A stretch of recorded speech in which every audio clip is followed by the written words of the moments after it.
El Fideicomiso para la Ciencia, la Tecnología y la Investigación de Puerto Rico es una entidad privada sin fines de lucro, creada en el año 2004 por ley con el propósito de fomentar todo lo que tiene que ver con la innovación, la transferencia y comercialización de tecnología. Somos responsables de la política pública de ciencia, tecnología, investigación y desarrollo. Nuestra misión es invertir, facilitar y crear las competencias que son necesarias para adelantar la economía de Puerto Rico y el bienestar de sus ciudadanos. Hacemos esto a través de la creación de empresas basadas en innovación, ciencia, tecnología y trabajando con nuestra base industrial. Tenemos la visión de que Puerto Rico sea reconocido como un centro de innovación global que es capaz de desarrollar, atraer y retener empresarios tecnológicos, científicos y empresas de calibre mundial.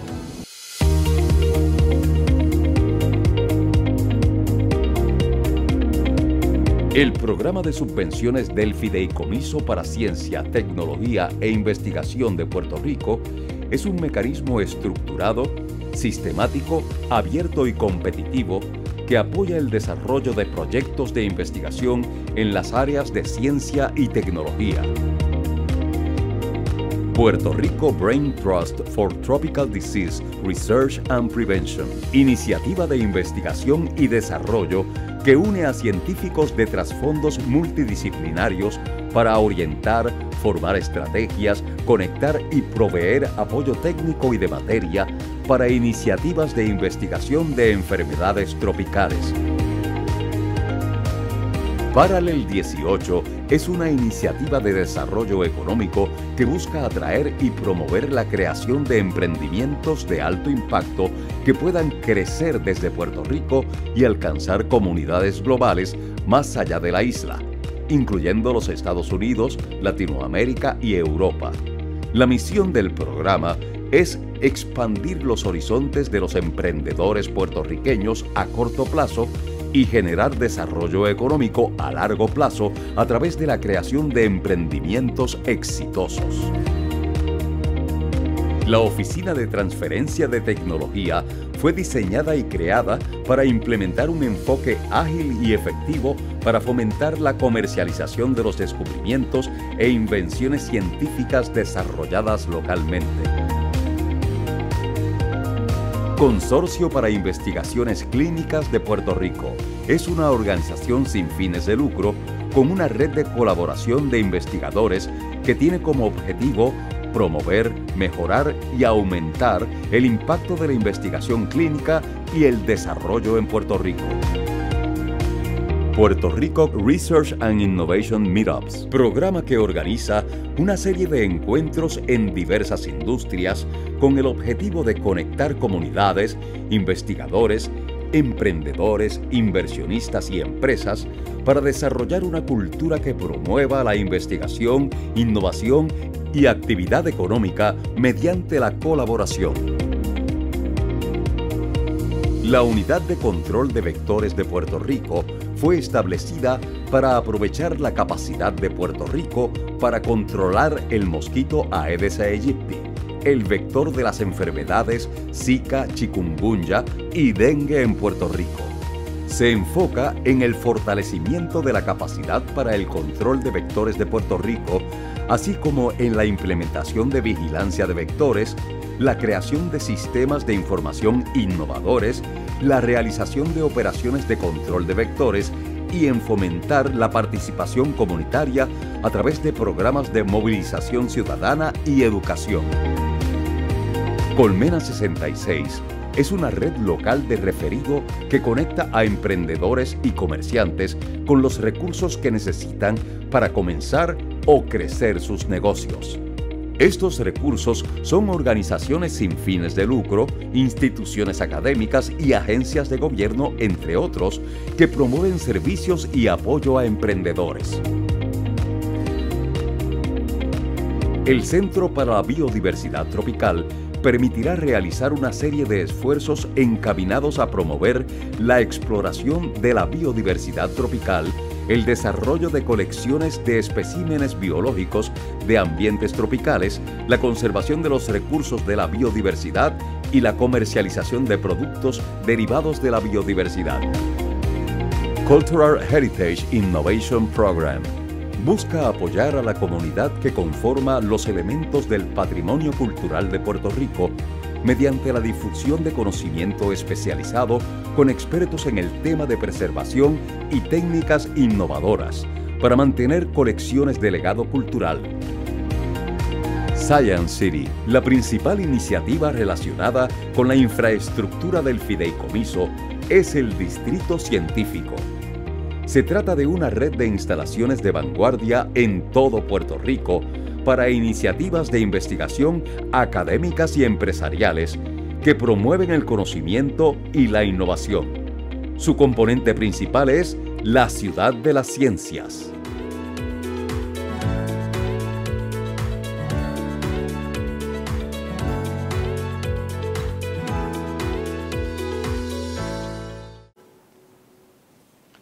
Welcome and good afternoon to everyone. I really want to express my deepest appreciation to Dr. Carlos Rivera, who is the current president of the board for the Puerto Rico Techno-Economic Group. It's located in Mayagüez, Puerto Rico, where we are all from. And then a past president of the Puerto Rico Manufacturing Association. Carlos was really nice to facilitate the visit of Dr. Katerina Zalamova, and she's going to be sharing with us such an interesting topic this afternoon, which is how do we move into the advanced city and how we integrate and what are the technology trends for a smart city. So she was just commenting before she started that this really is a new work that she has been working for this year. So we are very honored to have her sharing this information with us. I also want to express my appreciation to Lupe and the trust team that put this event together. So thank you so much. I'm sure that at the end of the presentation, you are going to feel so excited and so motivated to learn even more about the potential of these new technologies that can enable a tremendous development in our cities and municipalities. And I took a phrase that Dr.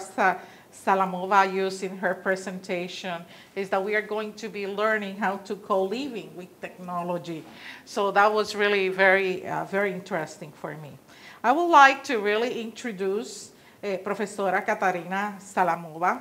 She holds a BA in Applied Physics, a master's degree in quantum mechanics and laser technique, and a PhD in material sciences. When I read her resume, I felt so grateful that we have such a great example of a woman that is really breaking the barriers in STEM, but that, as you know, we still underrepresented in Puerto Rico and the United States. But more than that, she really is an expert, a recognized global expert in zero waste infrastructure and circular economy, along with adoption of digital infrastructure focused on economic development and social change. In addition to her Smart City Consulting, she is, and I understand, even the co-founder, right, of the think tank called Crea Ideas Lab, okay, which have the objective of transfer new technology and circular economy knowledge to the new and growing smart society. At the Crea Ideas Lab, she fosters, mentor, and support new smart innovators and young entrepreneurs, okay, who believe that they will be the next developer and for new applications for a smart city. So as you can see, we have a unique opportunity to share time and learn from a person that not only do the development and the science, but also the entrepreneurship side of this area. So I'm really very glad to have Katerina here. I want to mention that although we are doing this presentation in English, okay, you can ask any questions en español. Please, all the questions that you have, todas las preguntas, ustedes las ponen en el chat, and then we will have the opportunity to have a more interactive section, okay, to answer questions. So without any further ado, I would like to introduce, and please give a round of applause to Dr. Katerina Zalamova. Thank you. Thank you very much, for having me here on this event. It's really an honor. And also that I have this possibility to engage to your local communities and, if possible, to help as much as possible to your innovators to move one step further, to your municipalities to engage better to the West in the yacht and to promote the yacht, whatever it's here, whatever it's abroad. Yesterday we spoke with a few mayors that Puerto Rico has a unique opportunity today in this era to call back its children that are abroad to come back and rebuild the country. I think this should be something that should give proud to say, come back home and make it better, because you have incredible nature here, the weather, everything. Who would like to live in Canada, you know? So today I'm here with my last research. We start to advocating this new concept about urban development called advanced cities. Before jumping to the concept why, it is just to say that smart cities was invented and was promoted as the name of the digital transformation for municipalities. And nowadays, after analyzing and evaluating the success and failure in this journey for the municipalities, we saw that we are already in an era that we need to change the concept. We need to push for one step further. And since 2020, we rebrand our company to a think tank for advanced cities. And since then, we are advocating for the new horizon in the urban development that is called advanced cities. So before to jump in the discussion, what is the differences, I want just to give a little bit of framework of the challenges that we are facing today and the evolution of what we see in the last 2 years. So in 2020, everybody was speaking about the COVID pandemic.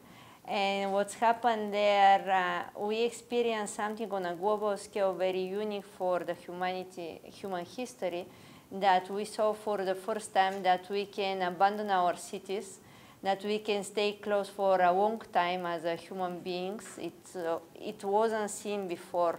Never in humanity, human can be isolated willingly by themselves, enclosing themselves in small spaces. And this was really something to be discussed, to be studied, and to be worried for the future generation, I believe. To me, it is a worry. It wasn't a good result, no?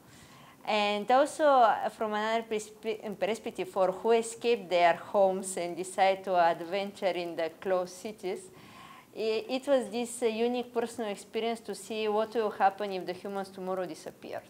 What will happen with these cities? They will be with the nature is entering, and then they will start to disappear slowly a little bit. And we have already precedents. We have the Maya civilization with their great cities disappearing. There is another great cities in Asia that now we are recovering. So this is not something that we haven't known up to the moment, but we was the memory. And with the COVID pandemic, there was a unique opportunity for personal experience to go and see it. And of course, all the industry was challenged, and economically in Spain, and I can say this number was quite largely represented around the globe. 25% of the business activity was lost, and now speaking about recovery, the recovery is coming in a different way. So I'm not sure if we'll get up to this, to recover this number, or we will stay below. I hope we pass it. So what's happening in this moment, it was also another phenomenon, that was the acceleration of the technological adoption by every member in the ecosystem. And especially, I mean, everybody that was in the digital business really exploded their businesses. The growth was incredible. And the new concept that was difficult to implement because was missing a culture was the virtual tourism.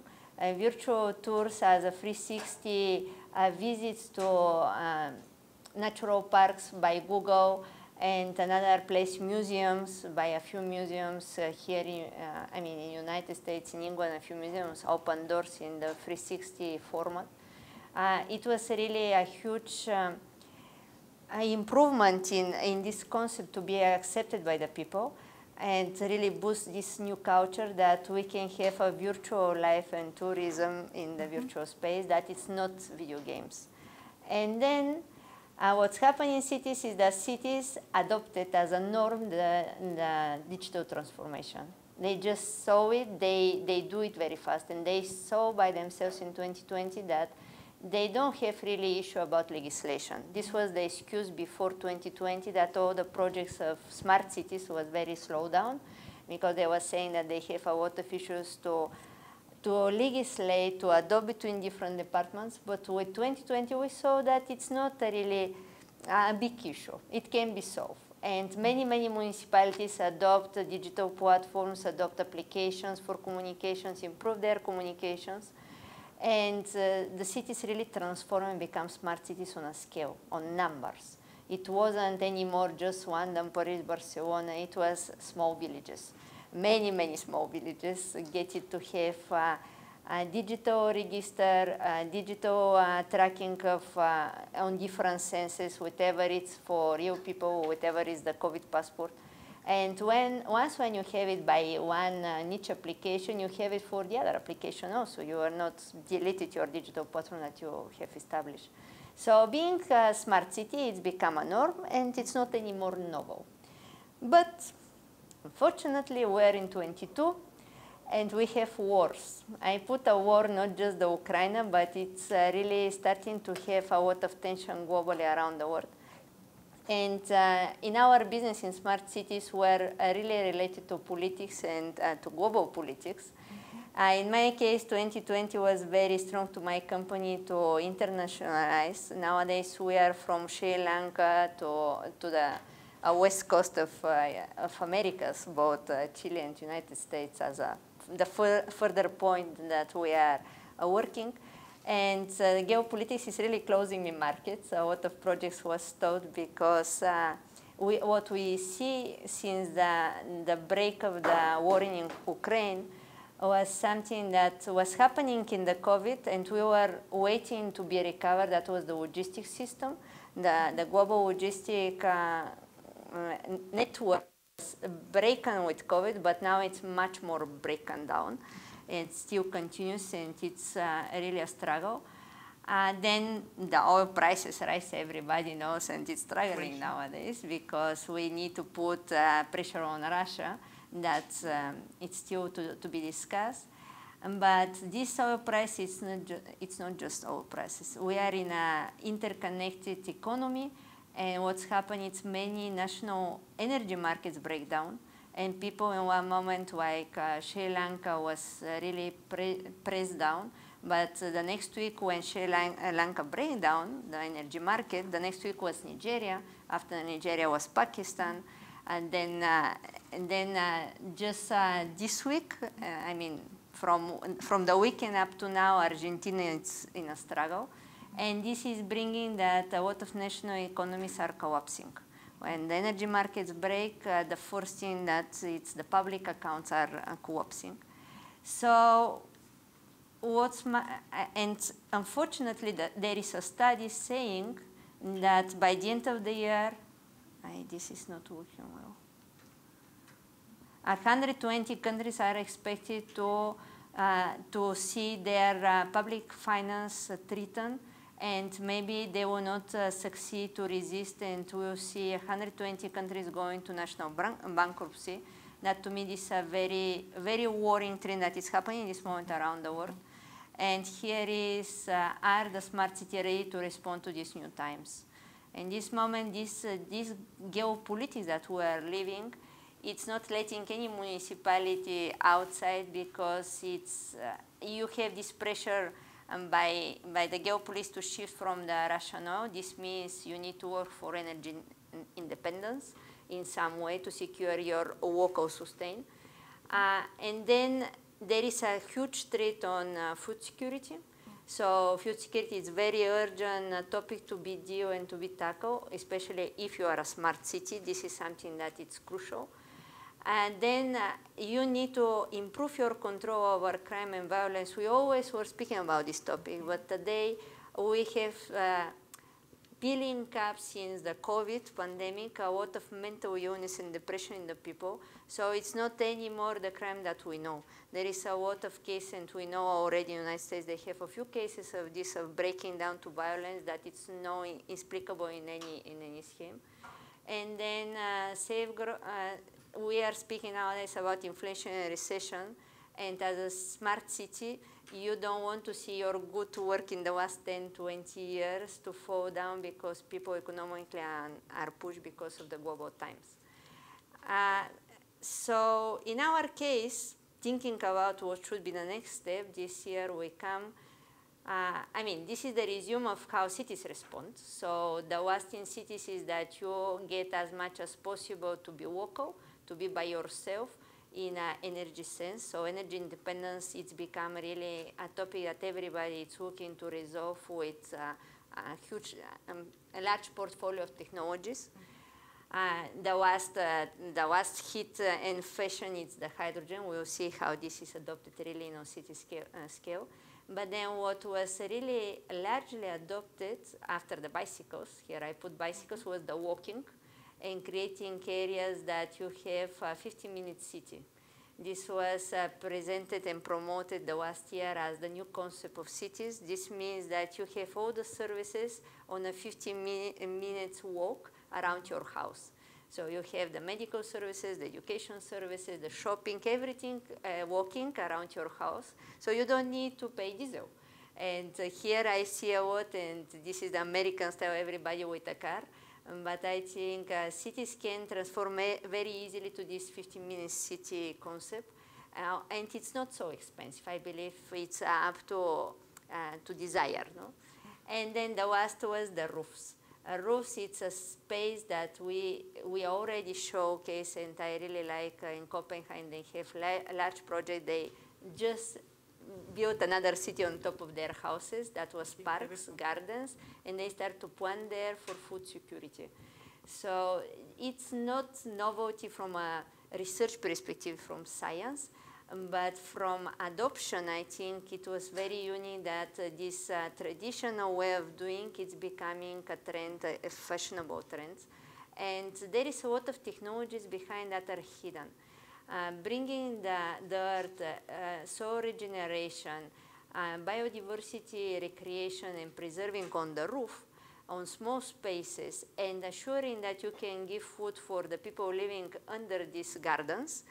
This is a lot of science. It's a hidden science that it's not visible today.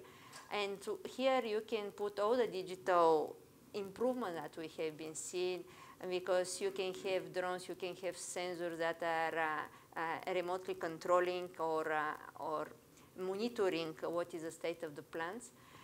Drones, because it's high, maybe you want to be on 120 floor planting, or vertically up to 120. So drones and robots will be something to be adopted in this type of concepts for food security on a local scale.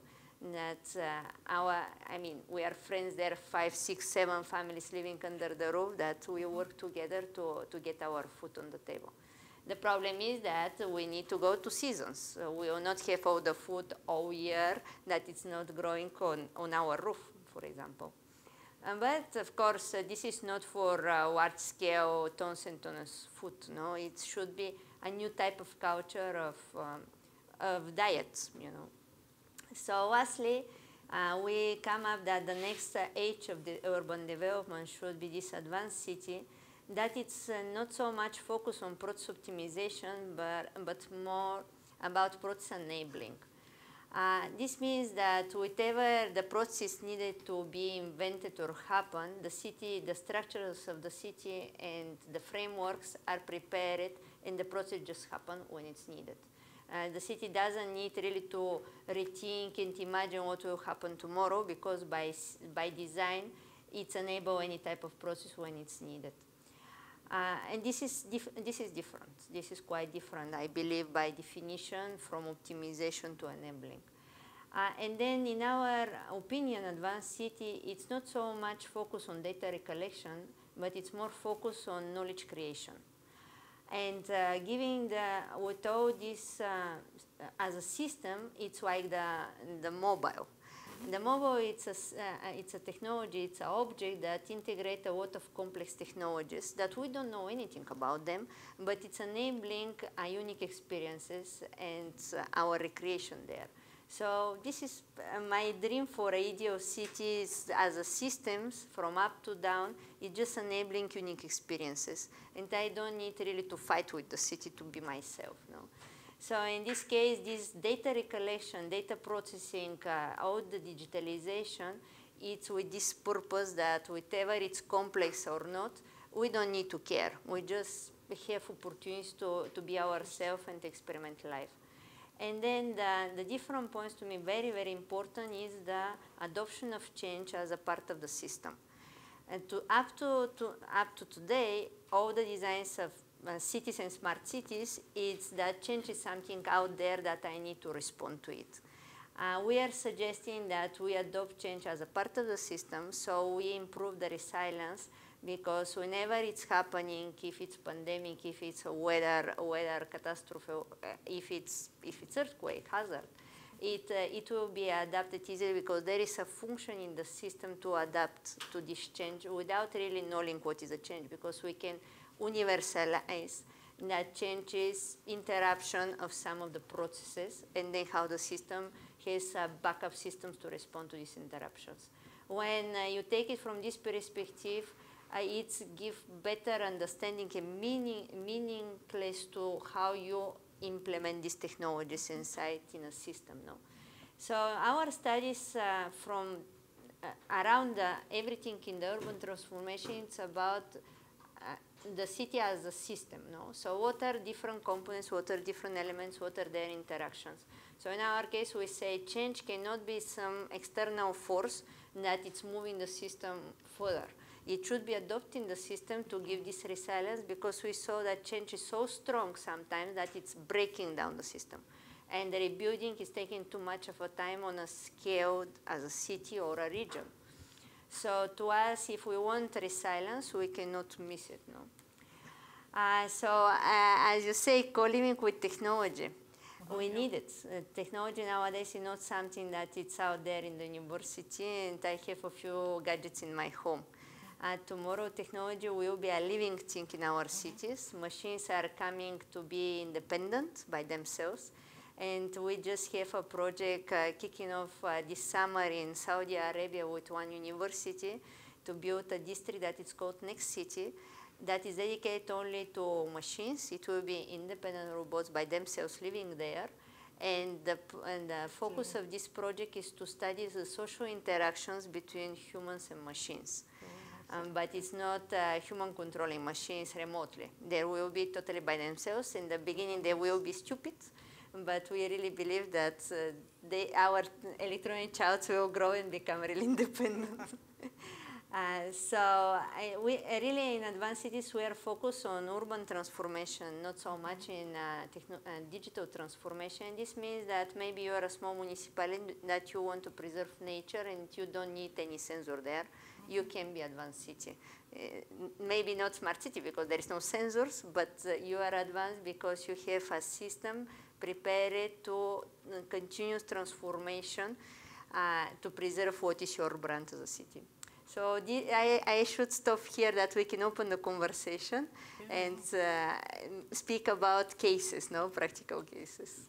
You know, that is so great, Katerina. And I believe I would love for you to start with the first one, which I believe in Puerto Rico we can identify ourselves so much, and that is food security. I mean, you mentioned so many dimensions of the environment that we are living in right now, which is pretty challenging. In Puerto Rico, as you probably remember, in 2017, we suffered, two major hurricanes, Irma and Maria, and that really exposed the risk that we have from the food security point of view. Can you maybe tell us, you mentioned that in some of these communities, you have a family that is living, I mean, several people are cultivating on the top of their building and, you know, getting their food from there. How do they organize? Tell a little bit about that story, how that works. About this story, I'm not sure, but maybe I can tell you another story from Bulgaria that I am originally. And this is a tradition that we have been embedded in generations, and today we are striving to preserve it and to export it to the world as a relationship to the earth. So in Bulgaria, when you are living in a city, you don't have really earth to cultivate by yourself, so you are dependent on the supermarket. But there was this tradition that you have some family in the village that has some garden, 1,000 square meters, and they cultivate there. So as I have some family in the village and my family is living in the city, we spend our weekends going to help this family and all the summers working there together for this food. I have my grandmother in the village from a mother side and my grandmother in the city from father side. And my brother with 1,000 square meters was producing food for 3 families. And these 3 families, my family and the brother of my mother, my uncle, we work together in the weekends and in the summer when there is free time. And this culture to have a family in the village, it's still preserving today. I met friends from high school, and they were explaining because of the quality of the food, no? And they were saying me, we found a family in the village, we adopted them. It's not related by blood to us, but we just adopted them, we share cost. I mean, we finance seeds, we finance their time and need, and then we go and we work with them. And we have agreed that the result, the production, it's split between the 2 families. So this type of culture, it's securing your food. You know better about the origins of the food. You can influence how this food is grown up. And you are educating your children to really connect to the food. I mean, to my children in this moment, chicken is on the picture. And what there is something in the sandwich, but it's not chicken. No? They cannot relate the meat to the origins of this meat at all. There is no connection to this. And also about cuisine, if you are not participating, in this case in Bulgaria we have 4 seasons, so the winter is very heavy, there is no food. So there is a said that one day it's giving food for a year. And this is the day that everybody, families are connecting together to do the conservation process for 500 pots of tomatoes, and we split it later and you have for the winter. And also in the villages in Bulgaria, they have circular economy and community life in a sense. They share everything. They share work, they share time, they share materials. And this is making that in the hearts of the job, it's more easy weight and the knowledge. Sometimes you don't know exactly how to grow this because I never seen tomato, you know. But you have the old generation to come and teach you. So this is something that I was exporting around the world as building communities around food security, giving value to these jobs to the people that really have the vocation to be there, to keep the daily work. And nowadays what I see is that we need to put a special effort about soil regeneration. Because whatever we want to have to go back to the villages and start all this process of education ourselves and as a generation to recover this knowledge, the soil is not of a quality. So it's much more difficult than in the past. But fortunately, we have the technologies nowadays. There is a lot of knowledge in the university to be used. And this is why I see a lot of, a lot of value in the machines to keep our life easily when I had my robots picking and cleaning and cultivating the plants, you know. Because in the end, we don't want to spend really all our day related to my food in the plate. I want to be video gaming, if you want to say so. Okay, well, mira, Katerina, can you talk to us a little bit about, you mentioned the transformation at the city levels, and you know how the city especially have to adopt the technology to offer services to you know the customer, tenants of the city, the inhabitants of the city. What characteristics have you seen that make the cities more successful in implementing these technologies? The success on a city level or larger level is not related to the technologies. This is the secret that we found. If you will have successfully implemented a smart city project, it's related to the culture of the place. You know, how much the people will engage to this technology, to this new project, to these new functions as a digital services or as a process optimizations. It's really, for cities, it's not so much important the type of the sensor as how the purpose of this sensor, for what this will be used. And one of my favorite dreams is that the smart lighting that you have switch off, switch on from the mobile. The other day, one mayor showed me to me very happily to say, see, I have a button here, all the village I can switch off, all the village I can switch on. But to me, it's more easy to say, but what about the granny? If my granny there can play with the lamp on her house and switch off, switch on, this is better engagement, you know. This is, and there is projects in Europe, in the north, because they don't have too much of light, that they create the lightning to be in towers and to be by movements and sensors, and they have events there, and they invite DJs, so you can have concerts in your street with the same lightning, bringing culture and art to the people and engaging them. So there is much more behind the sensors to be a harvest value from this sensor. So the success to a city transformation in the end, this digitalization, is how much you can imagine the purpose of this technology that you are buying, you know. So it's about the local culture, about the dream of these people about themselves tomorrow, their city, how will be in 20 years, no? The long vision, clear on what they want to do. Mira, talk a little bit about Crea Idea Lab. What is that you do there? You know, what are your success stories? Crea Idea Lab, as I say, it's our think tank for advanced cities. The first thing, it's ideas. It was a dream that I can demonstrate to everybody that ideas, it's a tangible product that you can really sell out there, because everybody is saying, I have a lot of ideas, who will pay me, no?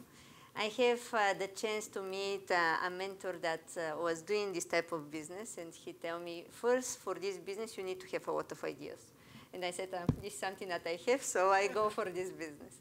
So we have research, it's normal, me scientist, research is basic.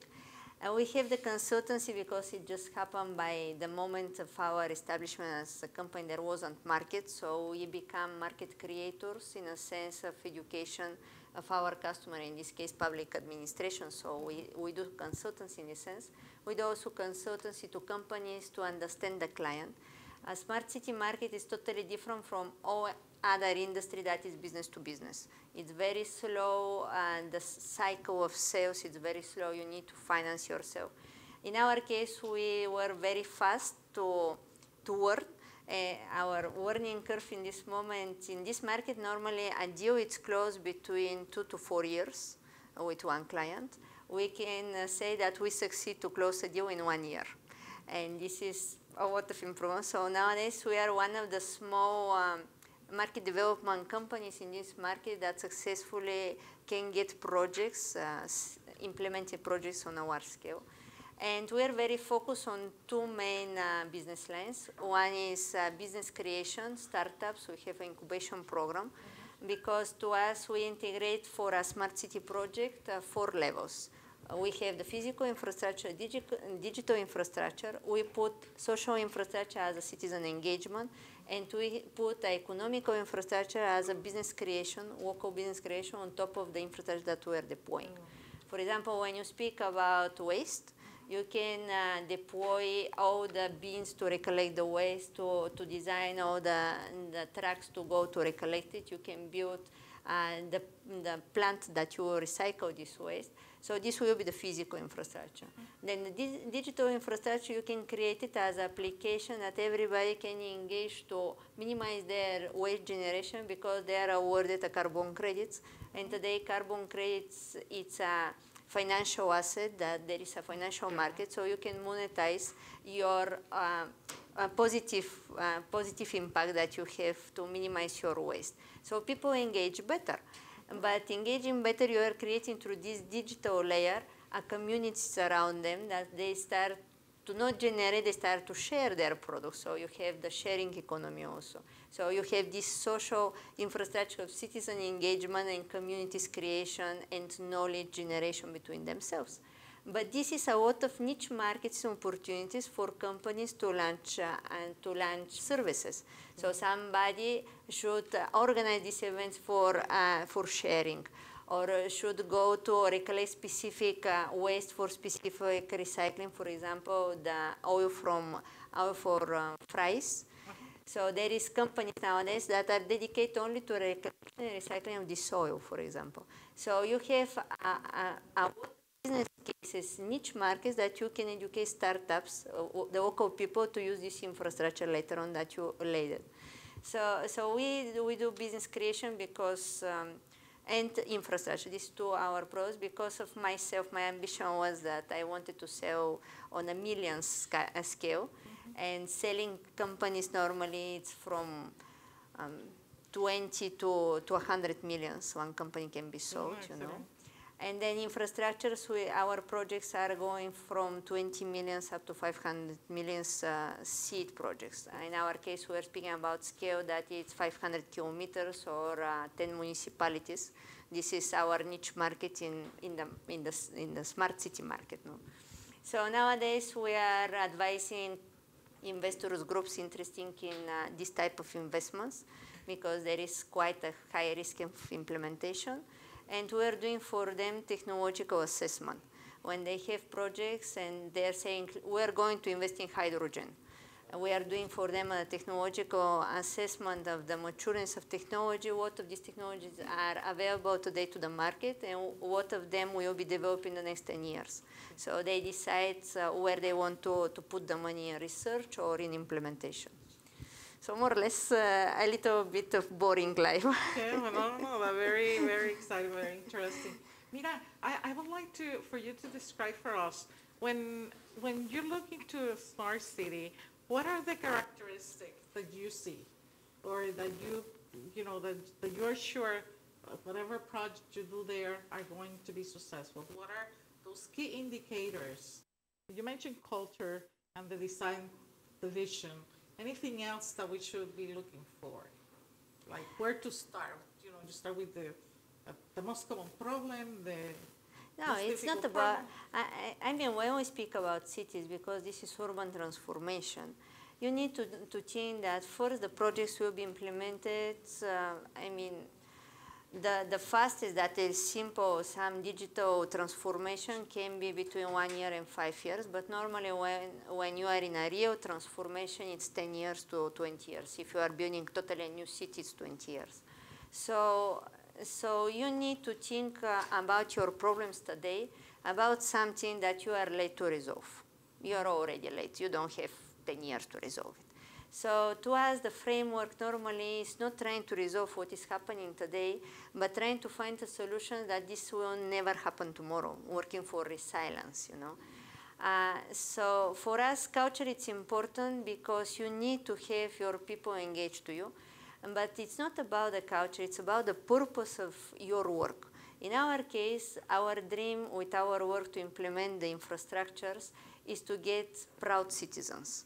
That you are proud of your city so much that you want everybody to come and live in this city. You know, this engagement to us, it's crucial, that it's giving value and creating value later of whatever technology you can implement it. And the other day we have an interesting conversation about the purpose of city, you know. I mean, before in the cities are a human creation because family just connect and they build it around themselves, what they needed, and it's become a city, you know, houses, streets, mobility. Then it's happened the problems waste, and it's happened other problems. We want nightlife. But nowadays, this is not anymore the reality. Nowadays, there is a very beautiful case in Costa Rica about the sweet city that it's oriented and built for the bees. You know, and there, the humans are elements in the system to take care of the bee and give happiness to the bee and have more bee and biodiversity there. So it's a city for the bees, you know, not humans. And this gives me an idea that now with the robots and the independence of the robots, we can have totally no human cities, you know. So we have a project called Machine City that it's meant for the desert because the machines, they need sun. You have solar electricity generation, so you need sun. It's a perfect place to be for the desert. You don't need water or food and all this stuff. So as we don't want to have people living there, there will be only machines that need electricity, and the sun is not really a problem, and the rocks. This is perfect place for us to build this city in the desert. And how this city is living. I mean, the minimum you can think nowadays like an industrial zone, manufacturing plants on a kilometer scale, and robots there that receive from the e-commerce that you want this dress, they produce it, they send it to you. Actually, in this scheme, you totally don't need any humans. This doesn't mean that there will not be jobs, you know. Coming the robots here, to me, it's a blessing because we can use our time better, in a sense that we can go back to art, we can go back to nature to enjoy our time in communities and spending more together than doing repetitive tasks in manufacturing on scale. So having machine cities, I really believe in 10, 20 years will be a reality. There will be, nowadays in China, they build so much cities that are not livable. I mean, there is no people that are living there. But it will be a nice place for the robots to do their stuff, whatever is in the virtual economy, in the digital economy. Yeah. That is so interesting. Lupe, I understand that we do have some questions from the audience. If you please address them, that would be great. Yes, thank you. The first question is from Paulina Seguinot, urban planning specialist from one of our programs, Caribbean Center for Rising Seas, and is, how can advanced smart city technologies play a role in the challenge of adapting urban infrastructure to climate change? Nice, very nice question, thank you. So urban technology, climate change, it's a big deal here. Because nowadays, we have been educating the last 15 years to think about climate change in a few aspects, about air pollution, about biodiversity loss, but in the second thing, we haven't done anything, actually. So to us, advancing the infrastructures is this transforming the municipality to this ecosystem approach, to get the circular economy well embedded, and especially for islands like Puerto Rico, this is very important because you have lack of resources. The resources, they can be infinite if they're in a loop, you know. So in case of islands, it's very interesting to me to see and design and study the infrastructure that you can find the resources where I mean, in the case of waste, there is a lot of materials to be recycled. And if you don't have really resources and you want to go to buy raw materials from the original resource, this is very expensive. So if you are a country that it's mostly, I mean, it's not your case, but for example, in Africa, there is many cases that they are struggling to get to a national bankruptcy. But in the same case, they have a lot of garbage there. So there is opportunity to create this as a value creation and loop to give stability to them, you know. And in the case of Sri Lanka, this was a very unique place that we tried to work there. We were exactly to start to implement these projects, and the things go wrong. But there they have biodiversity nature that it's close to Amazonia, you know. Still they have original forests that can create food security for them if they don't go to industrial agriculture, what was the first original idea of the government. And then having, the idea is that when you start in a small scale, think about circular economy, then you can start to address the contamination on a global scale. And so let's say that the climate change is coming because of the human pollution, and we clean it. This is not enough. This is not enough because we have Yellowstone here in our border, you know, our neighbor, and it said that there is a cycle, the earth is moving, the earth is changing. And we know already there is a lot of study that if Yellowstone erupt, all this earth that it's half of United States and Mexico will be up in the air. And it's said that because of the wind, this earth will cover and stop the sun for 10 years. 10 years is the time needed to go down by gravity. So we, from so much hot and everything is melting down, we will go, because of Yellowstone, and we cannot do anything like humans, to an ice age, no?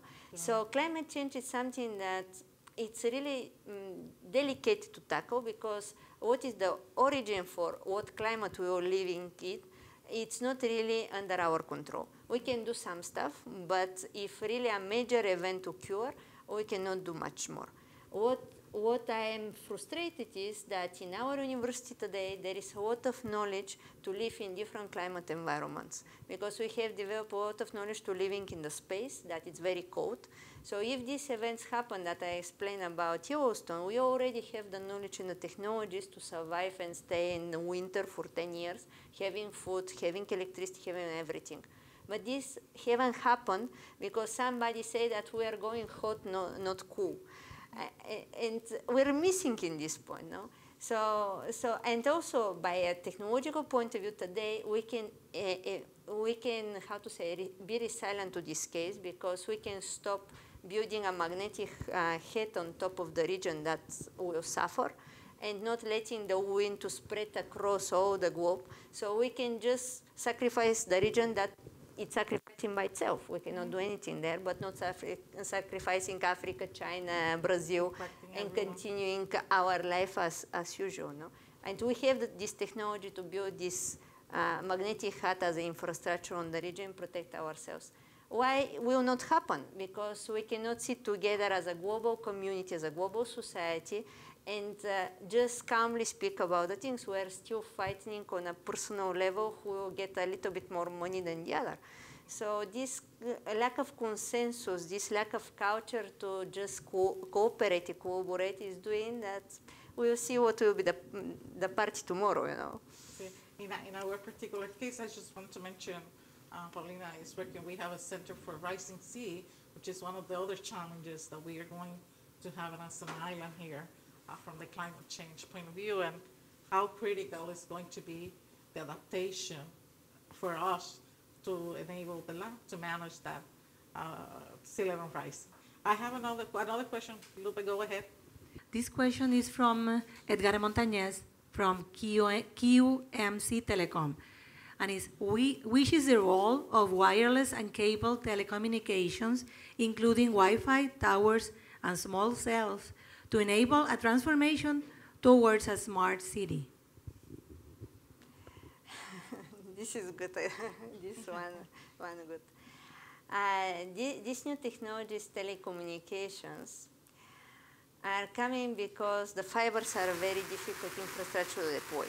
It's too expensive. It's not really available for rural, for a large scale. And the other day, we have a project in Nepal with the Nepal government, and one of their struggles were telecommunications. And when you think about fiber and the investment in this fiber, they couldn't really do it because they have earthquakes there. So when the earth breaks, the cable breaks. So it's not really a solution. And to us, this type of mobile telecoms, small cells distributing and distributed networks, as telecommunication, also as energy infrastructures, it's resolving and it's bringing the services on rural scale much more easy. And also, as we are going to have this machine society tomorrow, they are the real users of these things. And I see as evolution of this type of technology and infrastructure to really mobile units that are giving the coverage between themselves. But it's really hot research in this moment. What will be the final adoption? It's difficult to be said today because there is people like OneWeb that are working on satellite internet.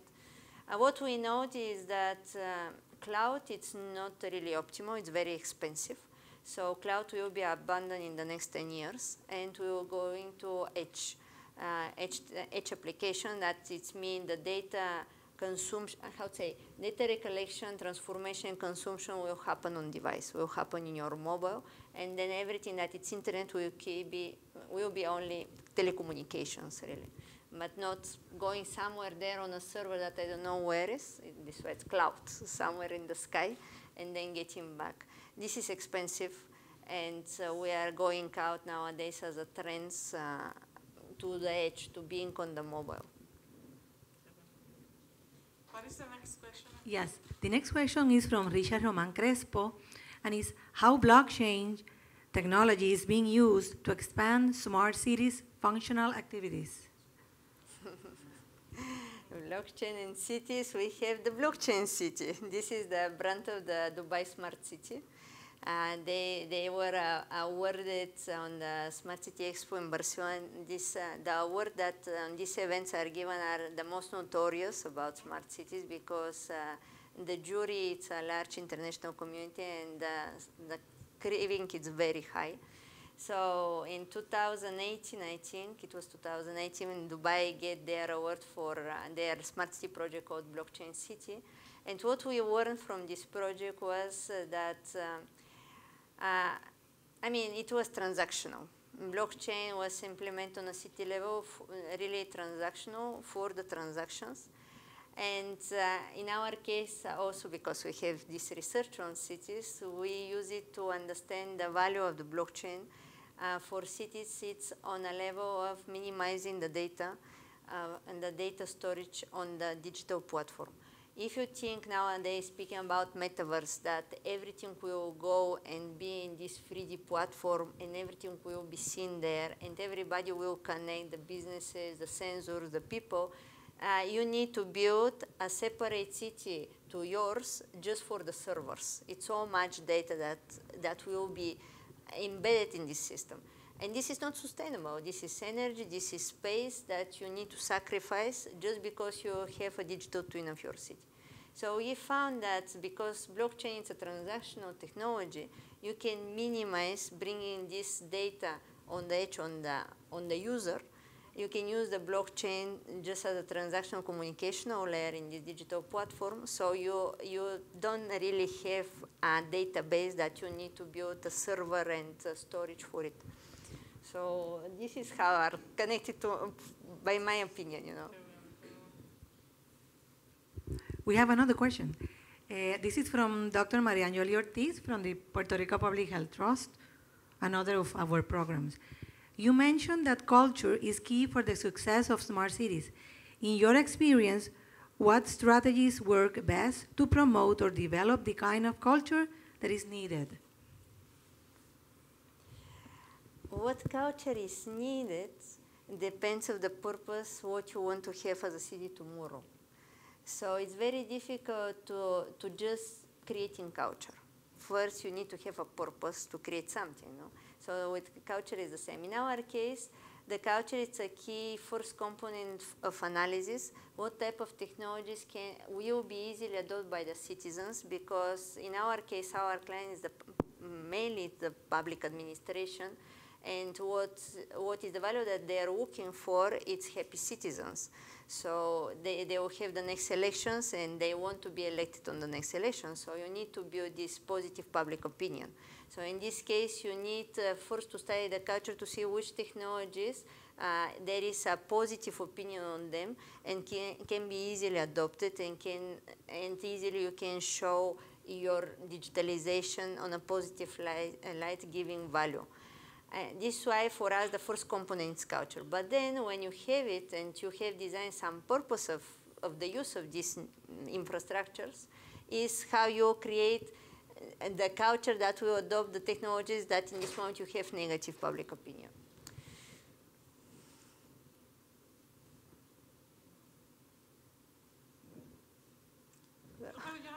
question? No.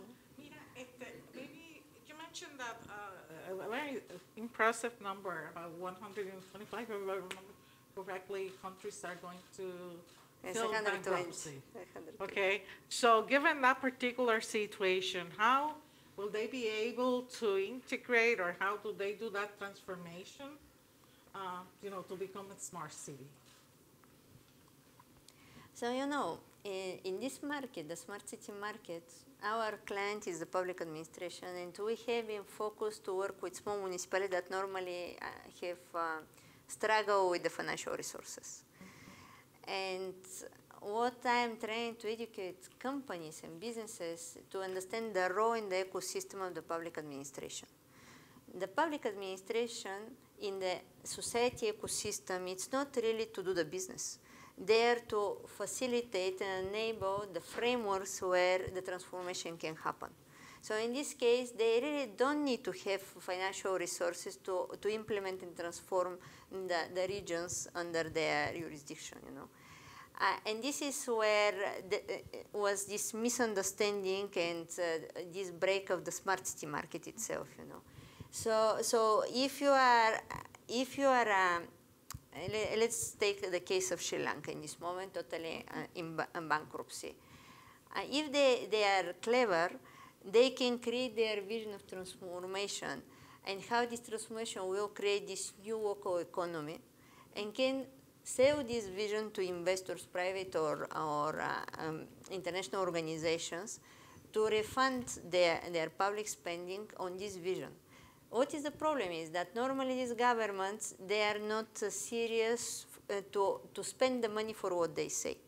And if you are not doing this, you are losing money, Maybe now you need food and you need resources and you need all this, but if you really create a system, a vision, how you can be self-sustainable tomorrow in 5 years, you can go for these credits.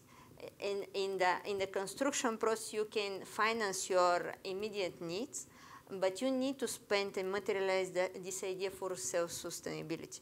If you just keep it for what is today, it's a black hole that will eat and eat financial resources, and you always will be a bankruptcy state, Of course, this is a very simplistic way to think about this, but it's in transformation on a large scale, it's not really a question of financial resource, more question about how this will be made to work for a local economy, and how this local value will be reinvested and regenerate for further transformation, further growth. That was decoupled for the last 15 years. This type of reinvestment was decoupled from the local communities, and this is why now we see a lot of struggle in these 120 countries. So that is very inspiring, because we are taking now the economic motivation, the economic richness, the wellness of the country really is more the willingness, the desire to do the culture and having it's not about the money. If you really believe that this is giving a fruit tomorrow, you'll put your time. What is more expensive today? It's time. And people need to be motivated to spend their time and effort to build something. And we have the case in Bulgaria when Bulgaria entered in the Soviet bloc and was forced in this new regime.